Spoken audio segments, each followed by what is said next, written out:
immediately give me a laundry list of, he cooks for me, he cleans for me, he takes me to these experiences, he teaches me things, he brings me friends and family.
Yeah, it definitely sounds like I can hear.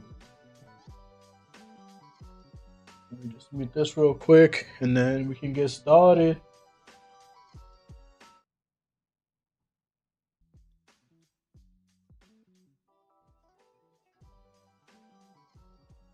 Yeah. All right, bet.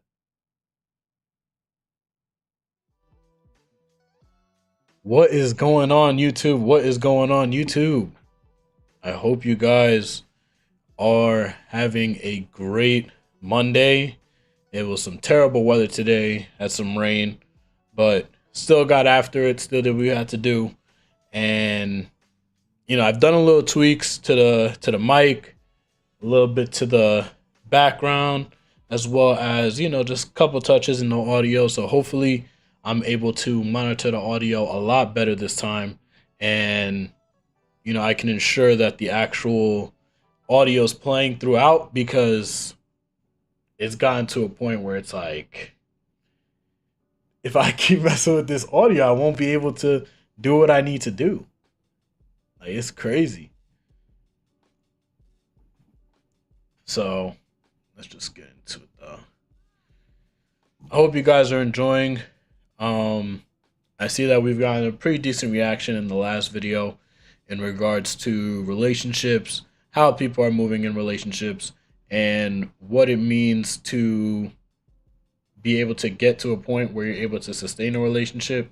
And I think that in these next videos and what we're going to be talking about today, um, we'll be able to see how the ladies view relationships, as well as how the men view relationships, and what comes out of both situations, how they're potentially navigating both situations, and what is the result of having an individualistic mindset to where you don't value the core principles of what it means to be in a relationship, and you value more of what someone can do for you rather than how they can contribute to your life and benefit you in a way that long term you can see it lasting in that relationship, right? And I think with how social media has been presenting things,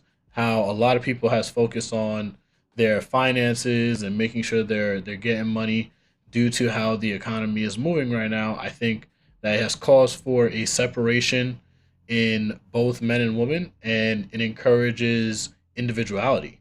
And when you have that encouragement throughout society between especially young men and young women, it starts to get to a point where um people start to think like, yo, is it worth being in a relationship? Because at the end of the day, everybody's thinking for themselves, so what's the overall purpose, right? And in these next few videos, that's what we're going to get into, and what has relationships been turning into? Like, what are people saying? What are people saying? So let's get into it. All right, so this girl is saying her number one relationship advice for someone who has extremely high standards unapologetically, right? And obviously, we're seeing the extremes of what it means to have standards in a relationship, but we do want to hear what the overall extremes are. And when it is getting promoted on social media, how does that affect the mindset of those that are listening to this type of content? How does he make my life better or easier, or what does he do for me? If you can't immediately give me a laundry list of, he cooks for me, he cleans for me, he takes me to these experiences, he teaches me things, he brings me friends and family or new people in my life that make my life better, he encourages me to be active, he encourages me to pursue my dreams. Like, if you can't immediately start listing these things, and these are literally things my fiance does for me, you should rethink about things. And when I was in prior relationships that I really felt like I liked this person, if someone were to ask me, what do they do for my life? What am I benefiting from this situation? It would be very hard for me to answer. I'd be like, oh, I actually think they benefit a lot from me. I don't really know what I benefit from this situation. You will know if you're with the right person or if you're in the right relationship if you can easily and quickly answer the question of what does this relationship bring for you. And yes, I do believe that you have to look for the benefits in being in a relationship. You definitely do have to encourage people to want to see why a relationship is worth even being in. However, I do think there comes a point where you can lead to a mindset where you're looking for all the things that someone benefits you, but you forget about the components of how a relationship could be beneficial for that person, right? Like, what are you bringing to that relationship, and how are you benefiting them in their life, right? And if you don't have that mindset, and you're just you're only focused on how does this person benefit you, I think you start to lose track of what it means to be in a relationship, right? Because then everybody's just thinking about how does this benefit me, and if it's not changing my life or if it's not causing for a drastic shift in who I am, then it's not worth it, right? But sometimes as individuals we have to be able to say, okay, as an individual, am I progressing in my own life in a way that is moving towards those same goals that you're looking for in a partner, right? Being successful, being able to be independent, have your own friend groups. Those things are important because when you're coming together as a couple, you want to ensure that both parties are benefiting from being in that relationship, right? If it's hard for you to think about things or you can only think about what you do for them, it's either a one-sided relationship or a relationship you should not be in. My advice is definitely more centered towards women, but I just believe, especially if you are a young woman in a relationship, you should be significantly benefiting. Whether or not you're benefiting financially, emotionally, spiritually, like whatever it is, you should be benefiting. I always tell my friends before my relationship, even though I was already in an okay spot in my career, in my life, in my social life, all these things, being with my current partner has made my life infinitely better. I'm able to save more because he picks up the bill more. I'm able to be more emotionally sound because he takes off my load. I can be myself with him. He listens to me. I feel seen. He unpacks my trauma with me. Like, he approaches me with genuine curiosity.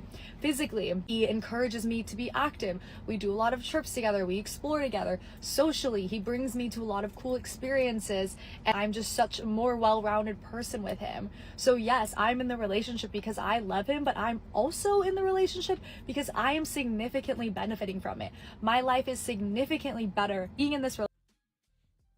Now, as I said, if you're aiming this towards women, how they're looking at it from their perspective, as I said, I 100% agree, benefit from it. But at the same time, we cannot lose the aspect of what you're contributing, right? Because I do think it is very important to still understand how you're moving, how you're contributing into that relationship, because it gets to a point where as a man you're like, okay, that sounds great, you're benefiting significantly, but how are you telling women, like, okay, this is also the standards that I have for myself in order to ensure that I'm able to secure that kind of man, right? So that's kind of the balance that needs to be had on both sides, from men and women, is to say, okay, like, I bring this to the table, but how am I benefiting, as she's saying, how am I benefiting from this person, but how am I also contributing in a way that can benefit the relationship? Than not being in this relationship, because in my head I'm like, why would you want to be in a relationship if you're not benefiting in one of those areas? Again, love is not enough. If you want to love something, go get a dog. Like, go love your dog.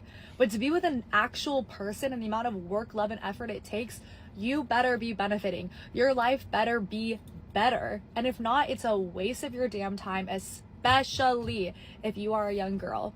I literally tell my friends, I'm like, these men out here, and people will get away with murder if they can. They will use and abuse. Like, I've been in relationships and I've seen my friends in relationships where they just get used and abused. Like, they get taken advantage of, their time, their effort, their social status, everything, and they don't benefit anything from the relationship. The minute you realize like you are the prize, especially as a young girl, people literally pay young girls just to go out and have dinner with them. Like, they just want your energy, your presence. You are the prize. You don't need to do anything. Like, people just want to be around you. You just make men's lives better. And the faster you realize all men really care about is two things: making money and women. Like, once you realize that you are the prize. Okay. Now, you had me in the first half. You really did, right? You had me in the first half. But then now, as a man, you're hearing that, like, you literally don't have to do anything. Like, at that point, it's like, I see what you're saying in benefiting, right? But like at the same time, where's my part of the deal though? Like, I mean, if we're both gonna sign this contract to say like, yo, like we gotta be in this relationship together, where do I benefit, right? If you're telling me like you don't have to do anything, like you can just end up with a man, and you better have these standards in order to get the man that you want. Because if you're not benefiting from it, then there's no point in being in the relationship, right?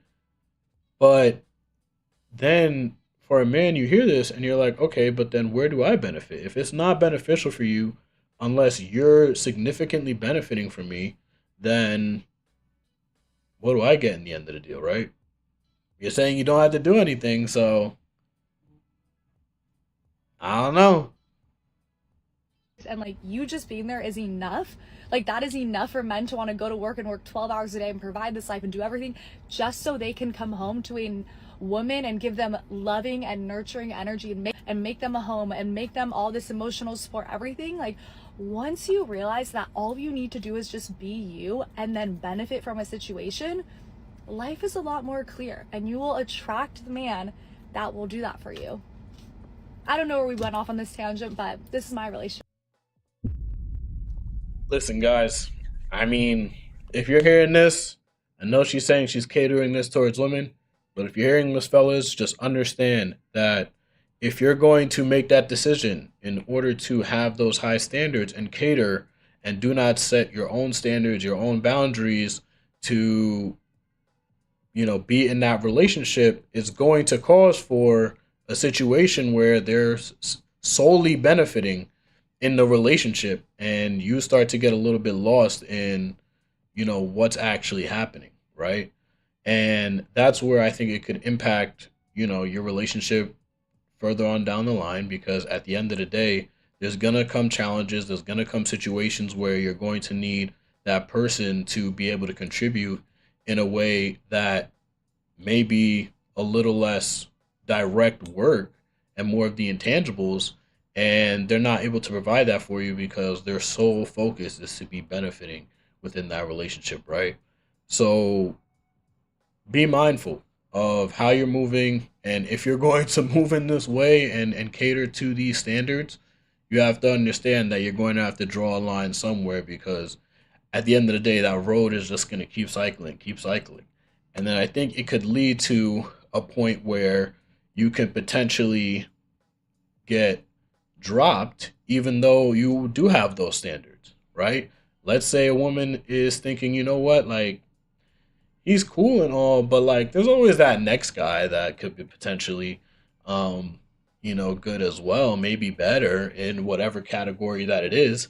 And now you're putting yourselves at this high standard, and they're still like, yeah, well, it's okay to still leave this guy with these kind of standards in his life. And now you're sitting there and you're like, wait, hold on. So I gotta have the standards in order to have, a potential lady that's gonna be someone that maintains those standards, but they may still potentially leave me? Like, what? How am I gaining at all? And they're potentially also saying that they don't necessarily have to do anything at some point. So in this next video, we're going to see how, You can have those standards. You could progress in a way that shows that you are able to move as an individual and do what you have to do in order to be successful. And now you're in a situation where, let me just check to see if the By the audio is way, if you're working. Okay, it is. Now you're in a situation where, um, you know, the woman is still thinking that she is able to leave you. Like, I don't know how that works. Like, how are you as a man gonna say like, I want to take this deal? Like, this is something that I want to do. So let's get into it. a woman and you're dating a man who is nice and respectful and treats you well, but still deep down Sorry. you're feeling like that's not your person and it's not feeling like how you thought it was supposed to feel like, and you don't want to spend every day of the rest of your life with them, not illegal to break up with them. Not fun, not easy, but not illegal to break up with a man because he's nice, right? And I'm saying this because every single week for years, I get variations of the same message from women that write into me saying, like, I have a perfect boyfriend. He's so amazing, but I'm still feeling like something's off. And like, am I just overthinking? Is there something wrong with me? If you're feeling like that, he's not perfect for you. He's going to be perfect for somebody else, but he's not perfect just because he's nice. And like in theory, the dating pool would be better where women would get to date many nice men and then decide between those nice men who they're compatible with. But you see, like, why are we saying? Okay, so all right, so where is the point where? And she's saying that you're going to be dating multiple of these men. What is the likelihood of you being able to do that, right? Like, obviously when you're young, you'll have the ability to do that and, meet a lot of nice guys when you're young, but then at what point do you stop, right? Like, if it's okay to do it, you get in the habit of doing it, and all of a sudden you start to get to a point where it's like, well, you're still thinking the grass is greener on the other side, but it's actually pitch black.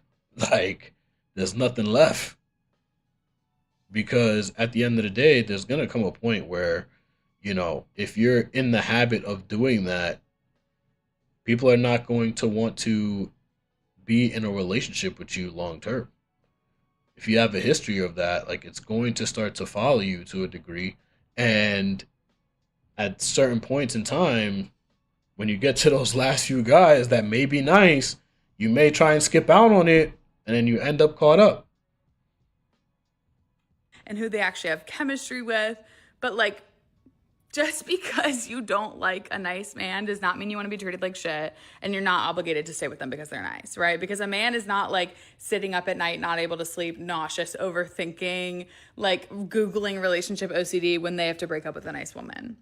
For the most part, I'm saying, for the most part, men are not doing that. But women feel so guilty that they psych themselves out and they think that they're like, women do mental gymnastics to make themselves like a man so that he doesn't get upset. And I'm just saying, I want everyone to free those nice men so they can go meet other nice women. And then you can go meet a nice man that you actually have chemistry with. I want everyone to be free. I mean, sure. You encourage freedom and, everybody doing their own thing. But at the end of the day, like, there has to come a point where, you know, you can't just be free all the time. Like, when is the responsibility of, being in a relationship, staying long term, not thinking about the next person that you could be in a relationship with, and if you really do not like the person, right? And it's gotten to a point where you really cannot stand them for whatever reason, I think at that point you can say, okay, I'm gonna leave the situation. But if it's small things, petty things, and you're leaving just because he's a nice guy, or you know there's some small thing that's missing, I mean, everybody's gonna have their flaws to some degree. So at what point are you going to leave a nice man, and even for the guys, a nice lady, to say like, yo, like, I'm just gonna be out of here, and always think that there's something better on the outside? I think it just encourages that mindset.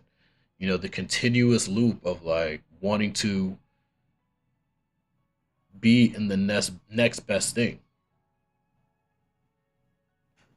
And I think a lot of relationships, especially in the past, people were getting married a lot younger and they weren't searching for that long term. And I think having that responsibility and wanting to be in those relationships on both sides had encouraged, community, family, and wanting to,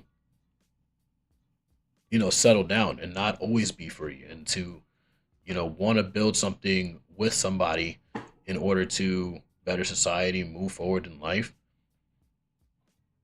You know, individuality and freedom can be great things, but to a certain degree, you have to start to think about the community and the people around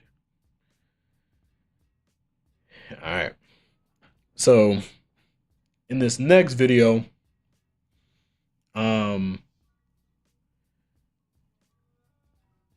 however, this video, I believe she begins to speak about how there's other people in her life that contributes in ways that can disqualify a man. And I think I'm gonna leave it at that for the introduction for this one, because I don't fully remember and I kind of wanted to speak on what she's got to say. So let's get into it and see what's popping with this one.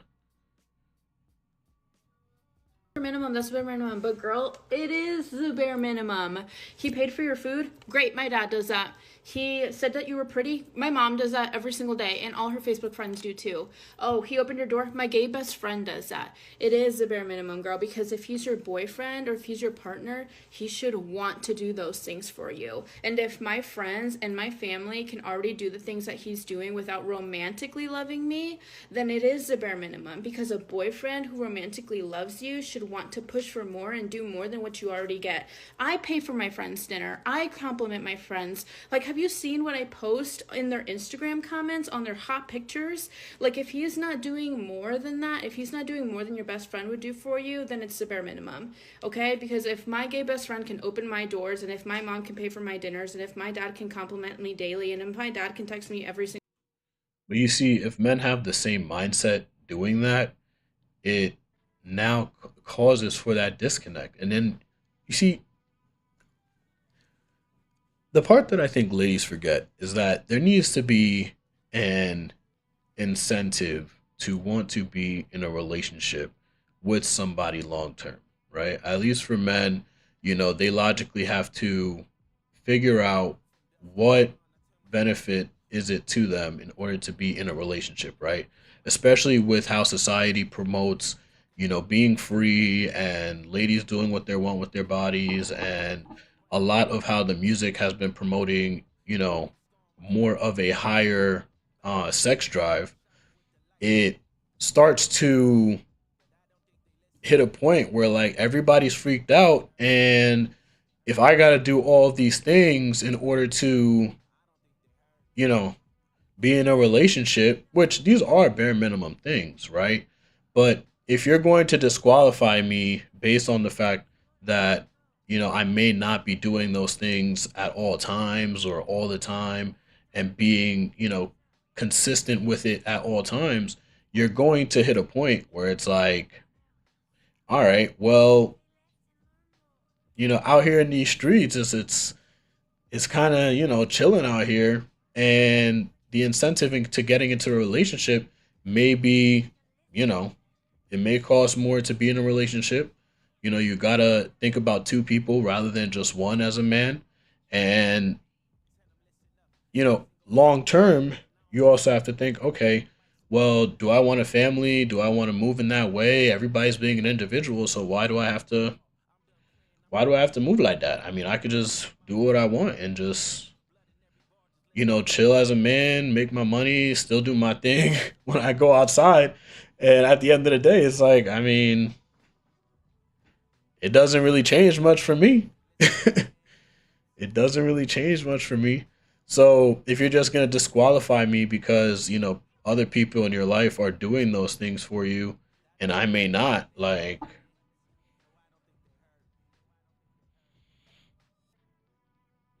okay, cool. That's fine. But just know that, like, if you continue to have certain bare minimum things and that list gets very long, you're going to start disqualifying men that can be very potential good partners for you in the future. Single day. And if my best friend can comment on all my Instagram pictures, how hot I am, and post me and repost my things, anything that man does is going to be the bare minimum, because he should want to do that as your boyfriend. If he treats you well, if he compliments you, great. He's your boyfriend. He should want to compliment you. If he reposts your stuff, great. He thinks you're pretty. He should. He's your boyfriend. He wants to pay for your dinner. Okay. He should want to provide for you because he romantically loves you. Duh. Like, it is the bare minimum. And don't get it twisted. I will always appreciate something that a man does for me, or my man does for me. I do appreciate it. But I'll never say, like, oh, that's more than I deserve. No. It's the bare minimum. Women who Yeah. I mean, you can have those standards, you can think that way, I hate to be and you can have your bare minimum standards. But I think if you start to, you know, equate those bare minimum things to things that, people in your life do for you, rather than, just looking at the person for what they do for you and how they try to um do those bare minimum things, it ends up being like, all right, like, you know, sure, I'm gonna do those bare minimum things, but let's make sure that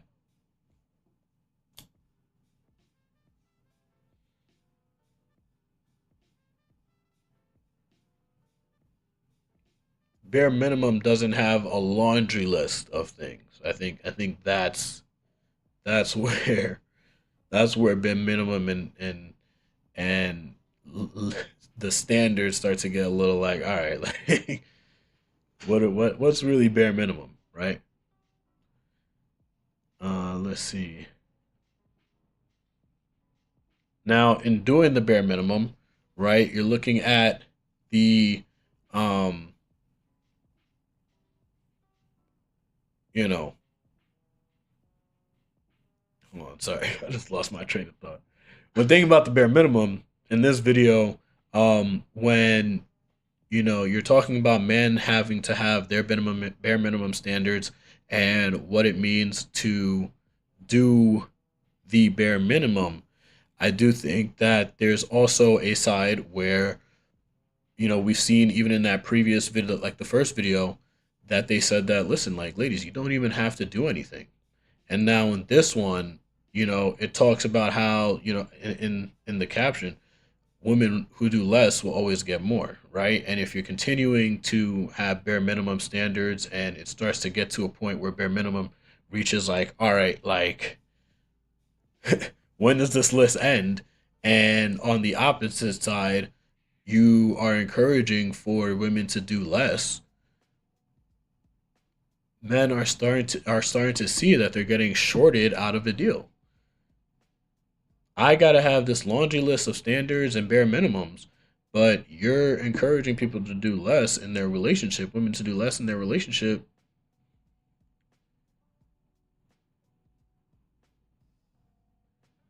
How is that going to allow for men to say, yeah, let me agree to these terms? Let me want to sign this contract here and make sure I want to be in this relationship with this woman. So let's see what she's got to say. Oh, crazy.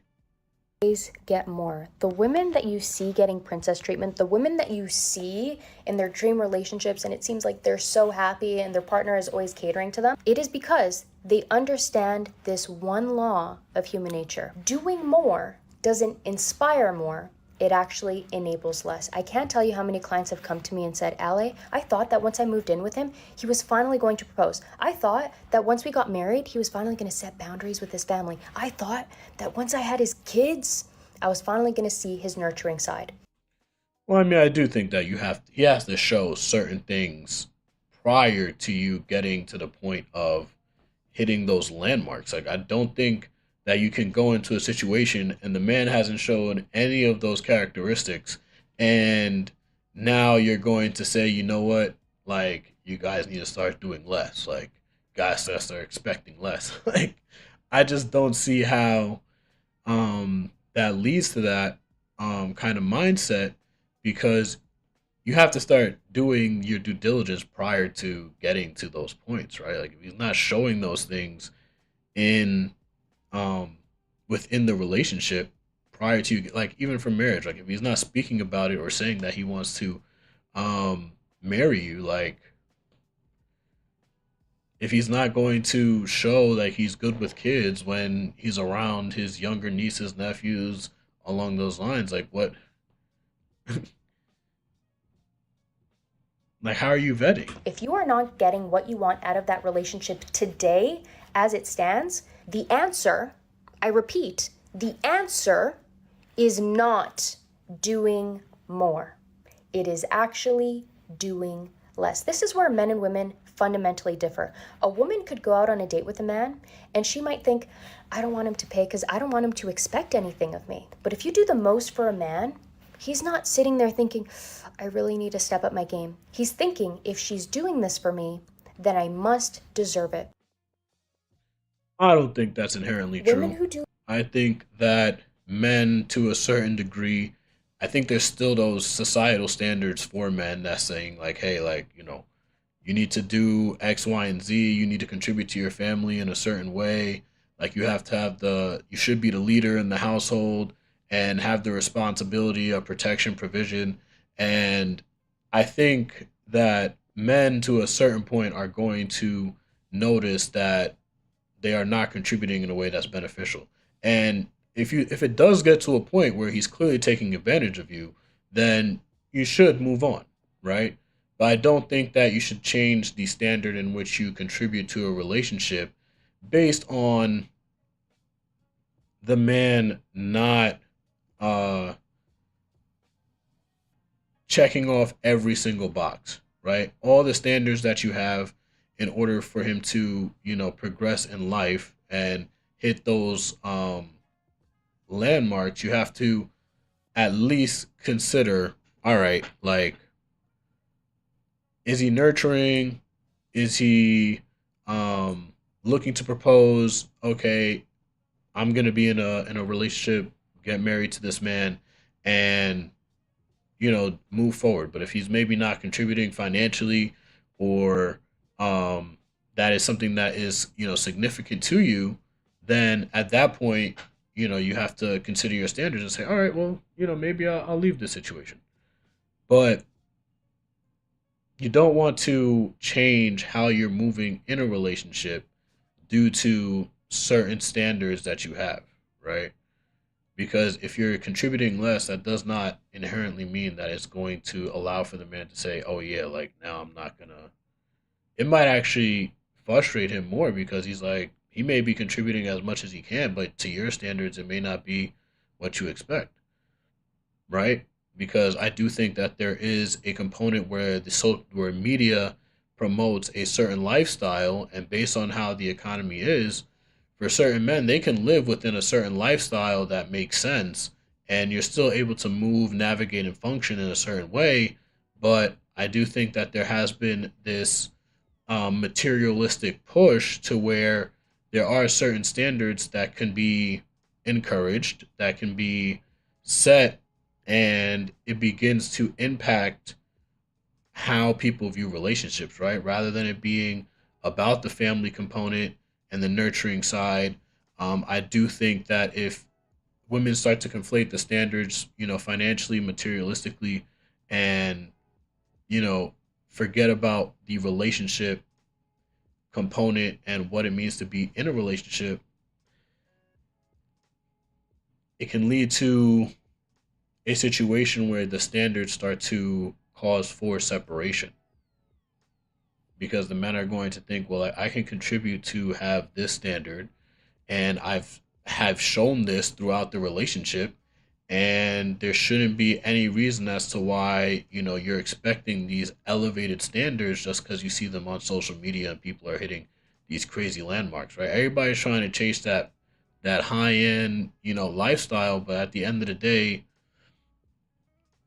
does it actually benefit your life long term chasing that, or does it benefit your life focusing on building a family and navigating the world together as a family, and figuring it out from there rather than trying to just chase that next big thing, right? So I know I've been harping on the ladies.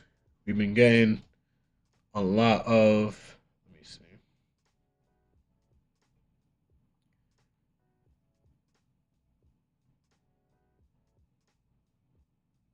different conversations going all along the same lines of just the standards and how, men are going to have to look at the situation. But I do not blame the woman entirely because there is a certain component where if you encourage men to, cater to their vices and ignore trying to be in community, trying to be in a relationship, it can lead to a society that begins to collapse. So we're gonna get into that in the next video. I just gotta find it real quick. I hope you guys are enjoying the content. I know I've been a little bit more all over the place. This has kind of been a repeat of one of the live streams because I completely messed up the audio and it was kind of sad. So let's get into it. Let's go over here. Appliance systems within weeks. The old physical infrastructure of gaming. Ah, that loud, bro. All right, let's shrink that. Pop that up. What in the hell? Um.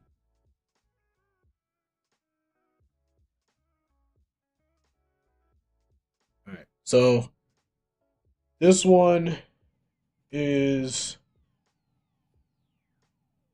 um.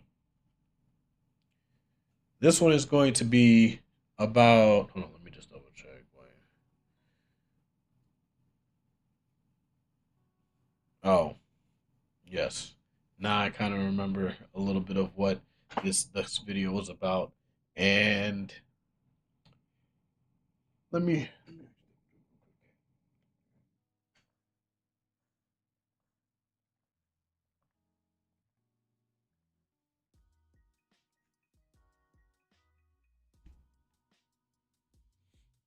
Mm,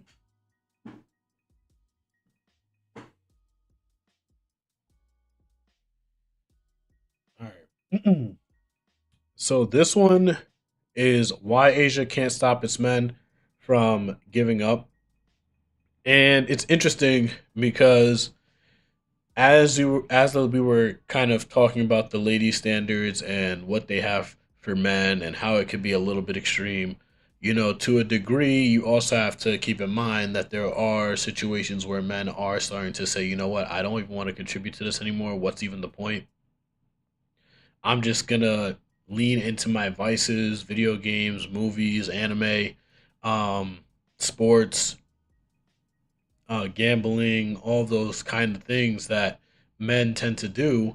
And it's gotten to a point where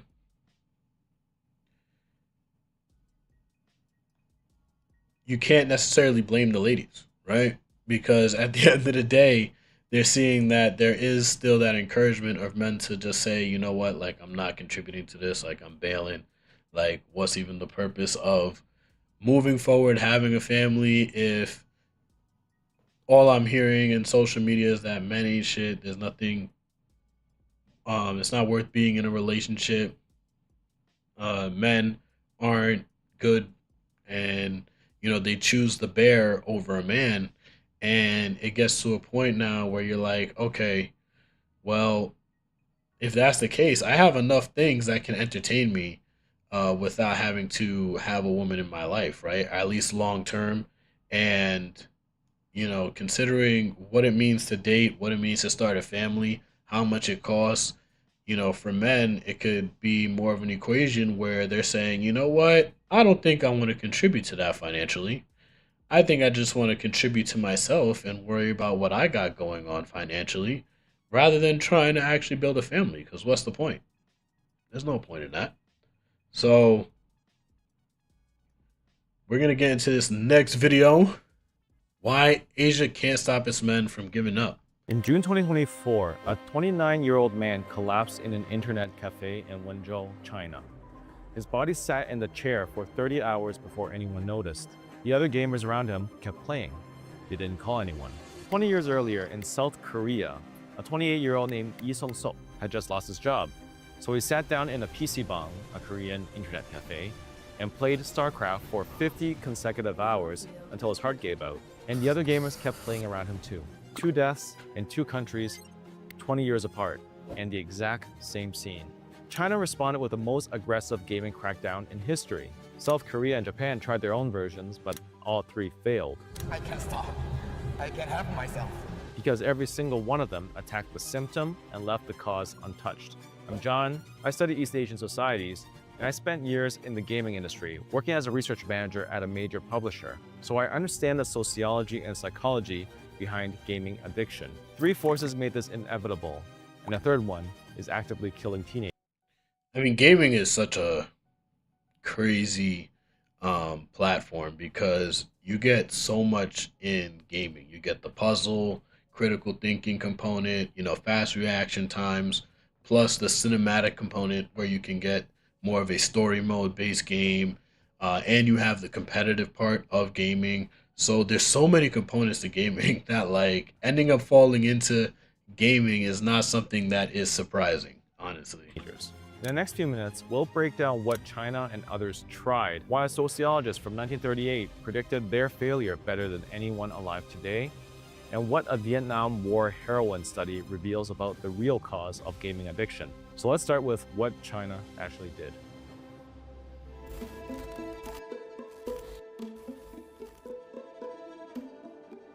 August 2021, Chinese state media publishes an editorial calling video games 精神鸦片, spiritual opium. And the historical weight of opium in China is not subtle. This is the government that remembers the Opium Wars, reaching for the most culturally loaded word in its entire vocabulary to describe kids playing Honor of Kings on their phones. The new rules landed fast. Minors could play 1 hour per day, Friday through Sunday only, 3 hours per week. Real name verification for every account, facial recognition spot checks at random intervals, and Tencent, which controls nearly half of China's gaming market, rolled out compliance systems within weeks. The old physical infrastructure of gaming was already dying on its own. More than 45,000 internet cafes closed between 2020 and 2024.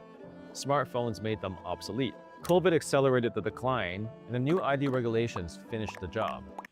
Well, I feel like if you just strip all of that media content so quickly, like people are going to have to try and find ways in order to get around this. Like there's no way that stripping it this quickly and having this much of a crackdown doesn't lead to you wanting to not play a game. It's like stealing candy from like a kid, right? If it's Halloween and you take all their candy away and they can't eat it, like they're gonna try and find ways to get to that candy. Like you can't just completely shut it down, right? I think you have to, encourage certain things to be done within society before you can start stripping away the media content, technology, and gaming.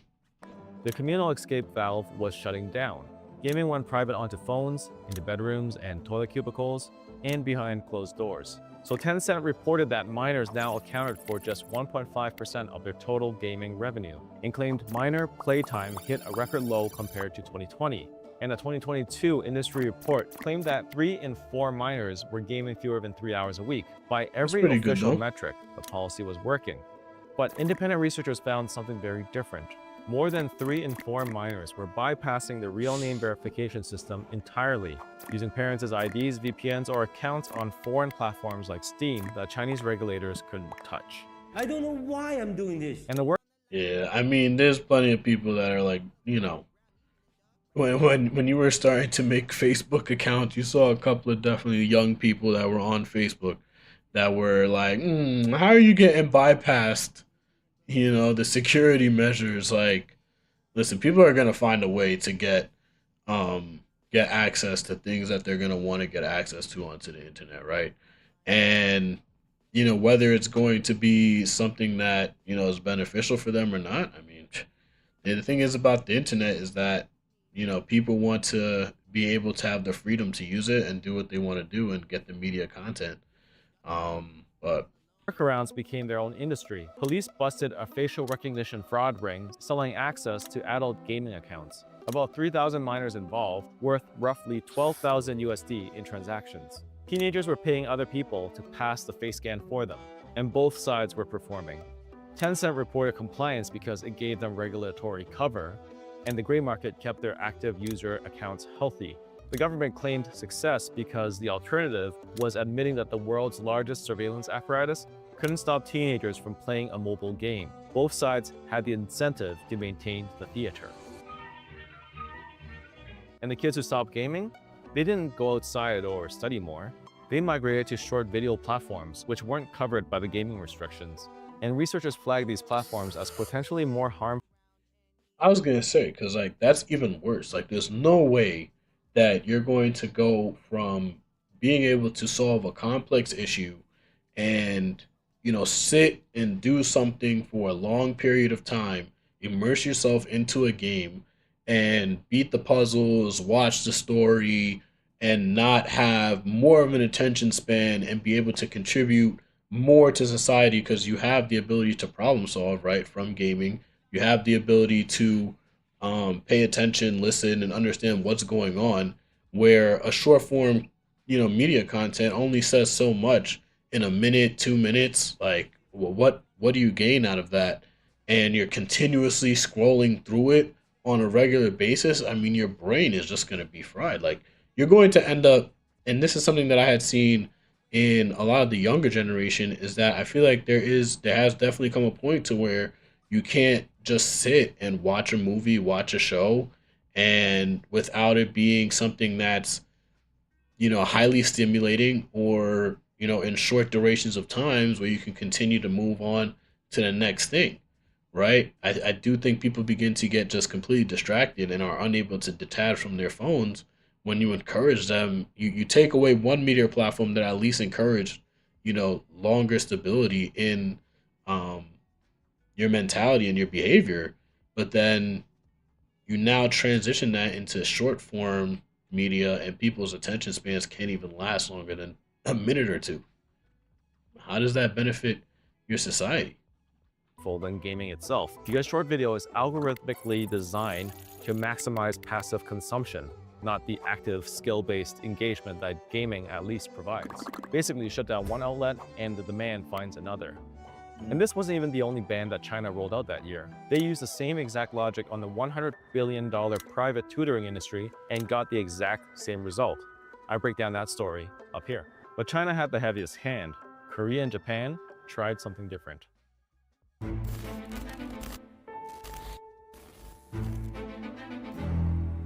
Yi Sung-sep's death in 2005 rewired South Korean politics and became the catalyst for a decade of gaming legislation that would prove just as futile as China's approach.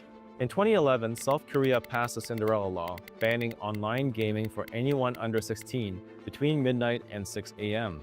It was supposed to be the responsible version of China's heavy hand, but in a democracy. Korea ran this experiment for 10 years, and their best sign of success was teenagers were able to sleep an extra 90 seconds per night.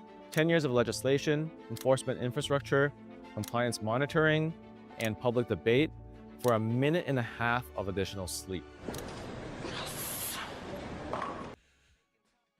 Well, I think like you have to start to realize like it gets to a point where like you have to be able to encourage the gaming, but then transition it into something that's actually beneficial for people, right? Like, you can encourage people to say like, hey, you can game and do those things, but look at gaming in a different light. Once you start putting gaming in a negative light, like people are going to want to do it a lot more, right? Rather than encouraging it and telling people, hey, this is something fun that you can do, chill, relax with your family and friends, and kind of build more of a community around it, and you demonize it, what ends up happening is people want to do it more, and it becomes more individual.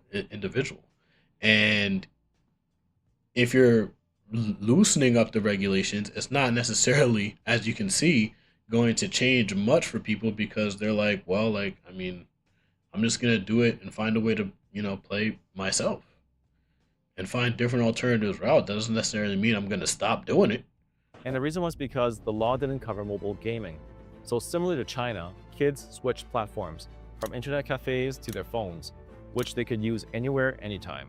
South Korea abolished the Cinderella Law in 2021 and shifted to parent set limits and voluntary self-regulation. Okay. By 2022, regulators were still tracking consoles while mobile gaming ran completely unchecked across 700 million devices.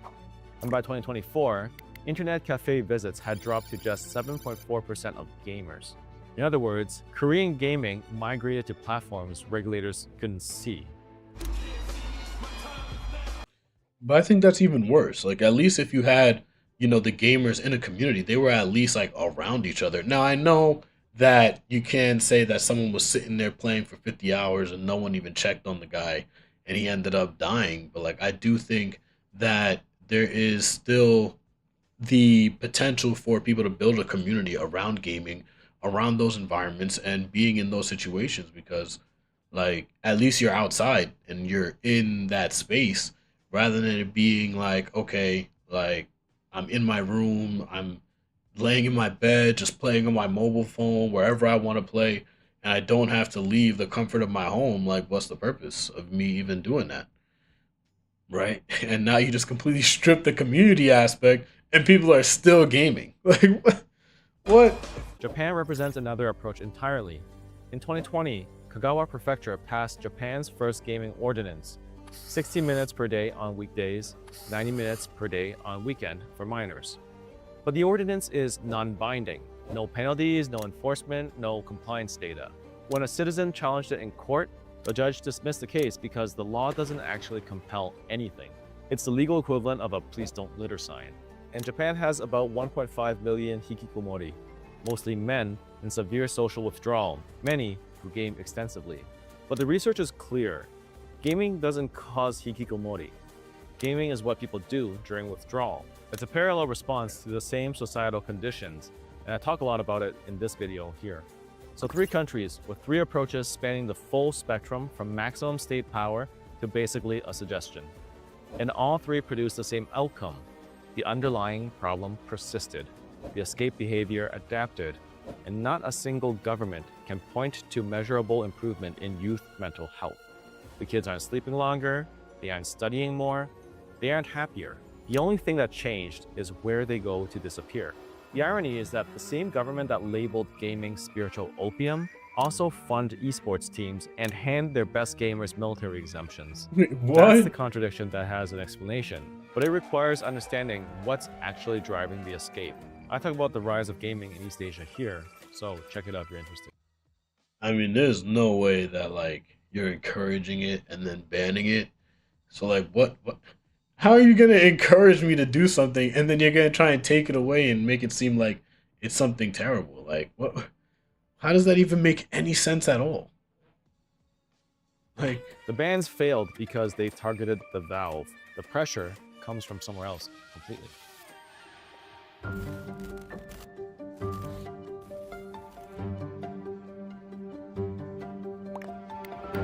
this is a great video, by the way. You guys The gaming definitely should go ban like. and tutoring ban are companion policies. The same government, the same year, the same logic.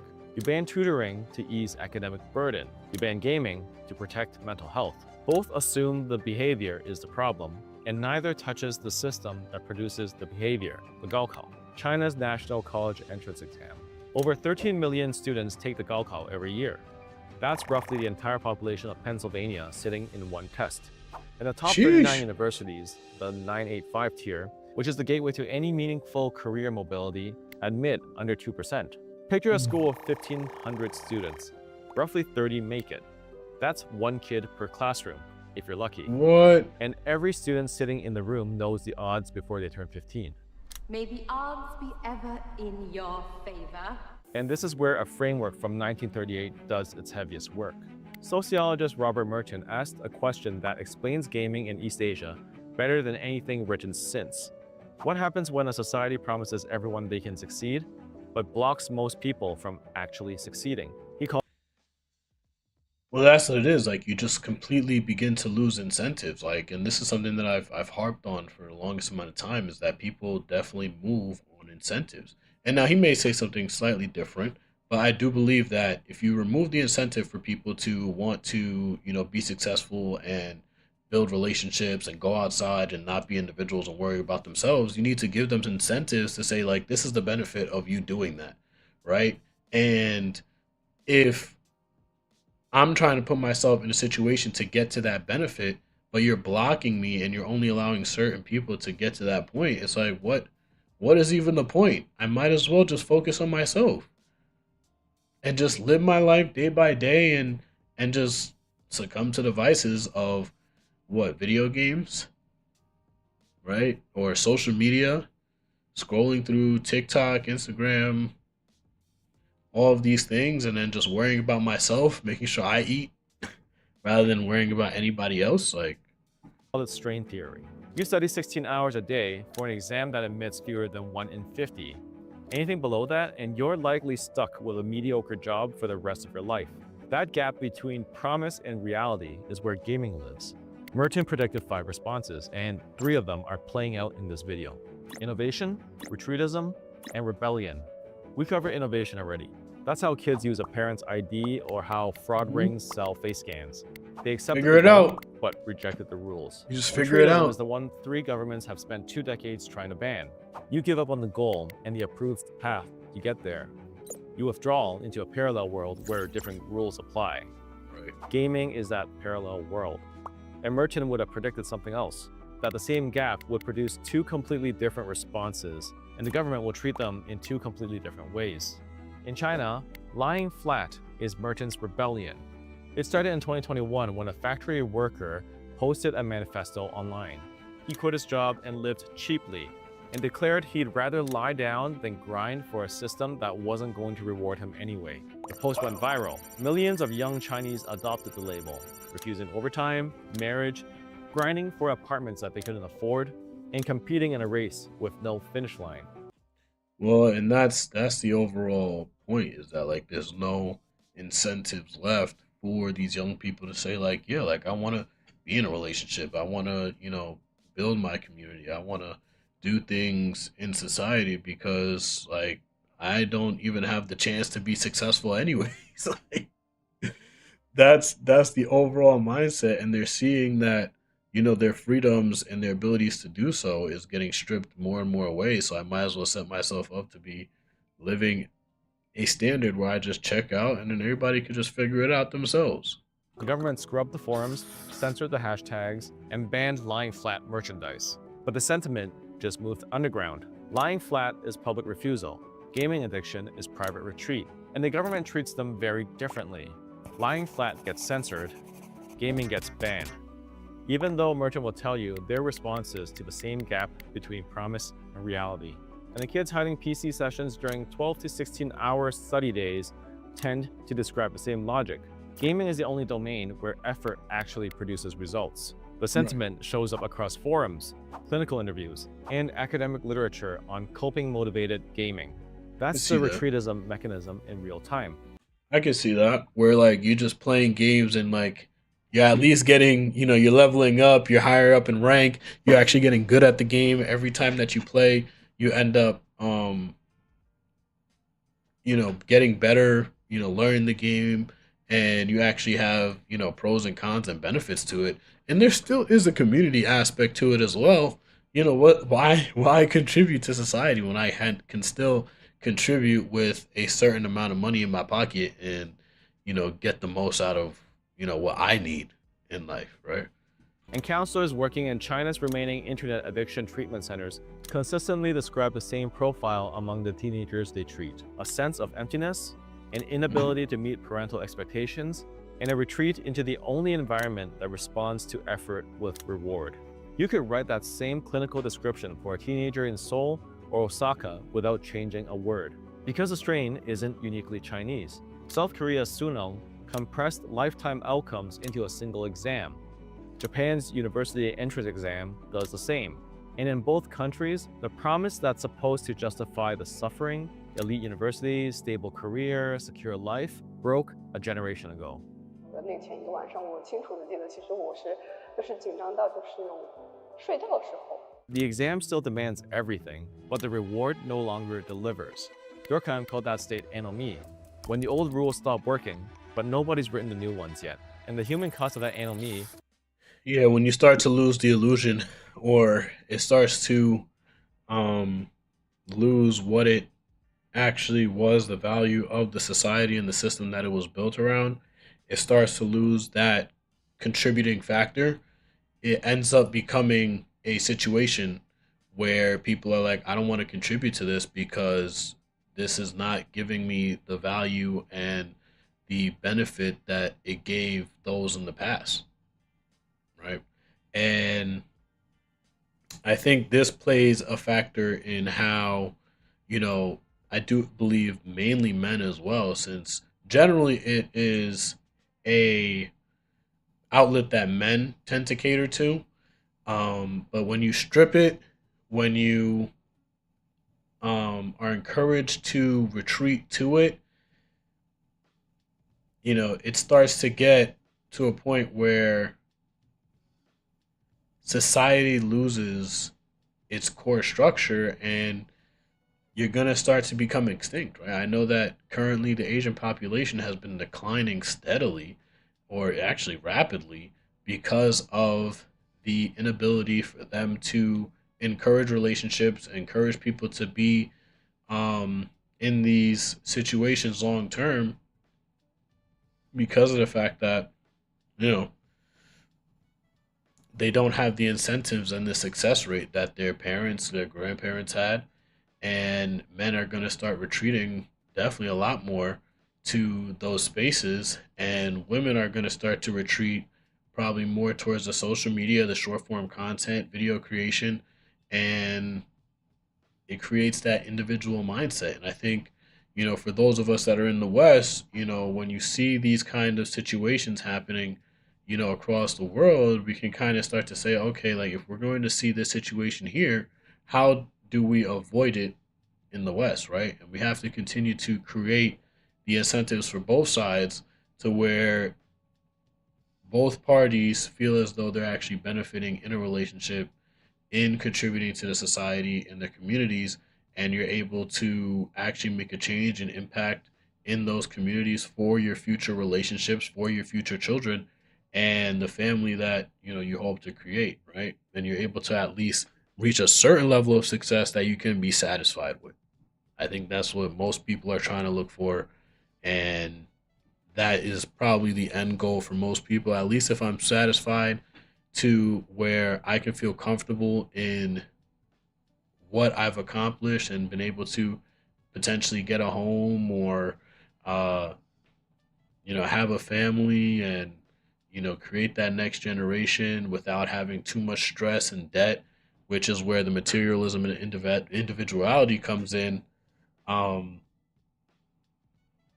that's what people are trying to look for long term. And if society doesn't start changing from that materialistic mindset and worrying about themselves as individuals, more and more of society is going to start to give up, quit, and retreat to those material things and those potential vices. So, but listen, I love gaming, and I will not say that it is gaming's fault at the end of the day. I think it's just the incentives that are surrounding our society currently. And I do actually want to play at least a game tonight and kind of just vibe out. I just gotta see what game I'm thinking about playing. So I hope you guys enjoyed the video.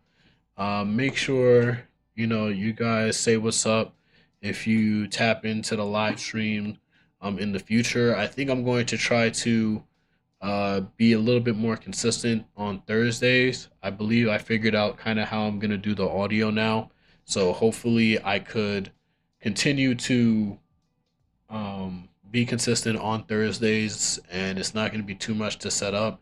And then you guys can probably look forward to clips of the live throughout the week.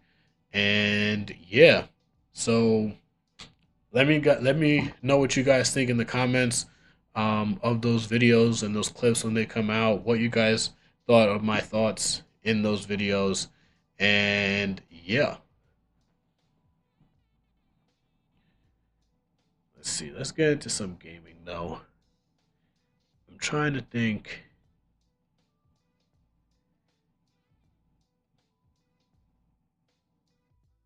What game should I play? I was thinking Neo. Neo's not bad. Because I do need to beat this boss, but like I don't know if I'm gonna beat it right now. Street Fighter. I do need to install some other games. I'm trying to think. I was thinking about actually playing the Master Chief Collection because I do have that, and I have been missing some chill Halo kind of vibes. So I think I might install that. And yeah. But let me put this on pause for now. And let's get into I think Neo 3. Let's see how this, pops up. If it starts glitching out again, I probably won't do it. But it should be okay.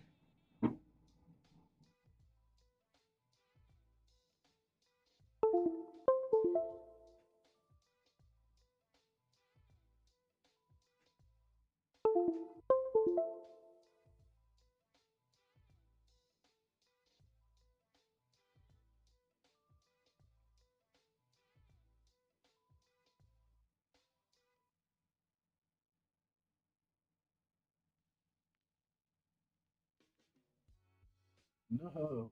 Why did it go to this screen? Gotta fix this.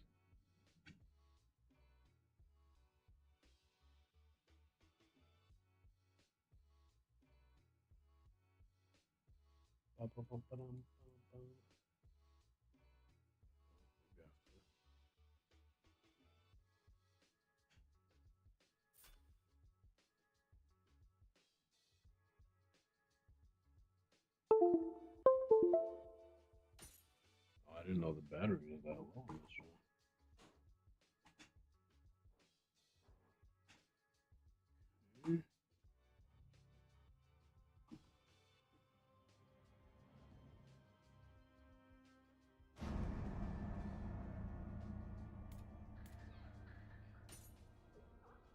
Switch this up.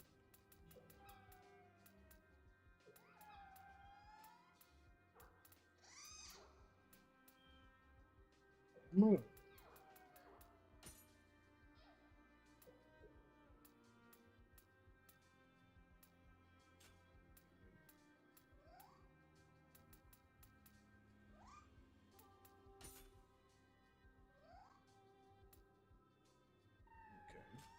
Beautiful, beautiful.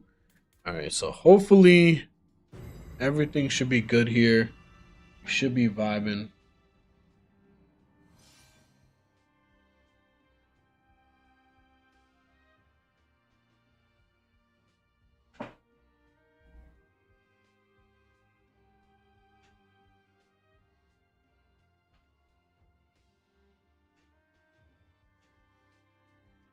All right, hopefully this loads clean. Everything's moving crispy. It looks pretty decent right now on the stream, but hopefully when I load in, it's not like completely collapsing on itself.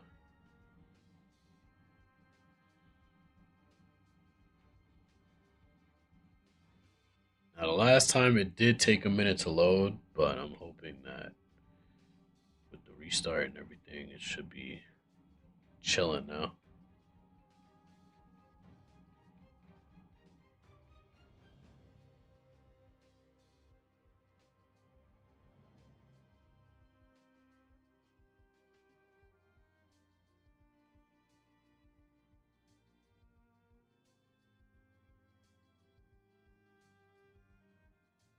Dang. This is what happened last time. That's gonna be really unfortunate. Won't be able to play this on stream.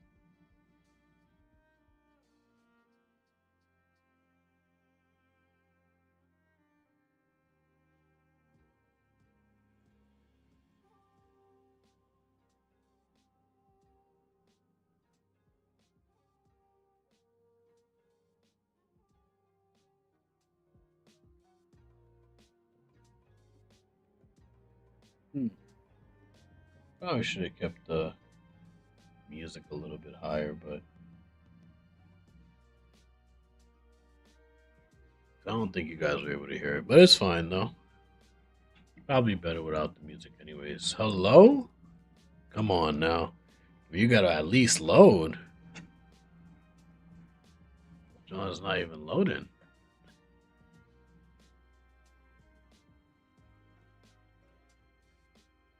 No way. Am I gonna have to leave? Wow. Like, I know.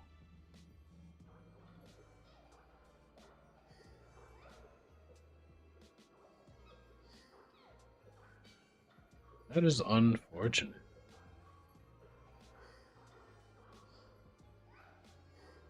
Very unfortunate. Let me see if I potentially close out. If I close this out, let's see what happens.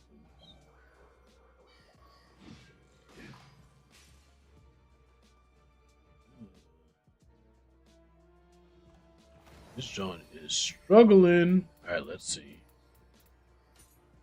Let's see if I can get this to fix itself a little bit.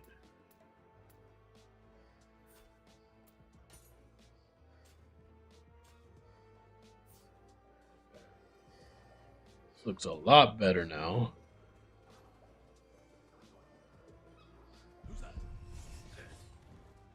It's still kind of laggy though.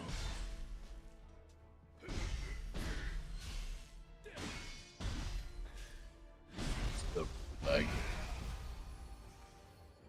That is unfortunate. I thought I would be able to still play. I mean, I don't know.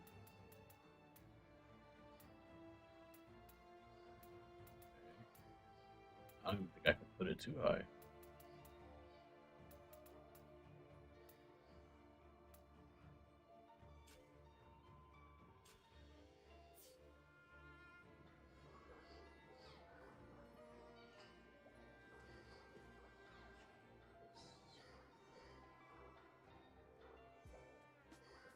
That is very unfortunate.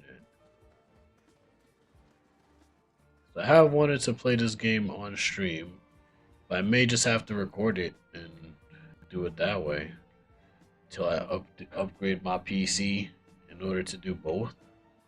Because this is not it, Chief. Not it at all. Very unfortunate. Did not expect it to take that much power from my PC, but I guess it is what it is. I hope you guys enjoyed the live stream. It was a pleasure. I hope you guys can, as I said, hit the like button. Make sure you go like some of the videos that you guys had seen in the content. I'm going to try and link all of the videos and the content creators within the video. And yeah, it was a great Monday. Make sure you guys get after it. And yeah, I'll catch you guys in the next one. As always, stay glitched.